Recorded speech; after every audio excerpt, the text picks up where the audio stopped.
નમસ્કાર દર્શક મિત્રો, હું છું રૂપલ લોણીચિયા. સંપૂર્ણ ન્યૂઝમાં આપનું સ્વાગત છે.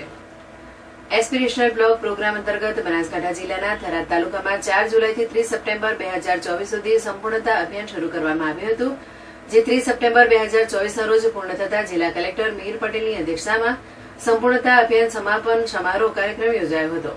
થરાદના આસોદર સ્થિત આદર્શ વિદ્યાલય ખાતે યોજાયેલ કાર્યક્રમમાં જિલ્લા કલેક્ટરે આકાંક્ષા હાટનું લોન્ચિંગ કરાવ્યું હતું. આ સાથે આરોગ્ય, આઈસીડીએસ, ખેતીવાડી, મિશન મંગલમ અને શિક્ષણ વિભાગના વિવિધ યોજનાકીય સ્ટોલ ઉભા કરાયા હતા. વિવિધ વિભાગ દ્વારા તેમને લગત 6 ઇન્ડિકેટરની 100% સફળતાની ઝાંખી રજૂ કરાઈ હતી. આ પ્રસંગે જિલ્લા કલેક્ટરે સંપૂર્ણતા અભિયાન અંતર્ગત મેળવેલ સિદ્ધિઓને જાળવી રાખવા સૂચન કર્યું હતું. સંપૂર્ણતા અભિયાન હેઠળ શ્રેષ્ઠ કામગીરી કરવામાં આવેલ જિલ્લા કક્ષાના 3 તેમજ તાલુકા કક્ષાના 21 અધિકારી કર્મચારીઓને પ્રમાણપત્રથી બિરદાવવામાં આવ્યા હતા. આ કાર્યક્રમમાં જિલ્લા વિકાસ અધિકારી એમ.જે. દવે, જિલ્લા ગ્રામ વિકાસ એજન્સીના નિયામક, જિલ્લા આયોજન અધિકારી સહિત જિલ્લાના સંબંધિત અધિકારીઓ ઉપસ્થિત રહ્યા હતા.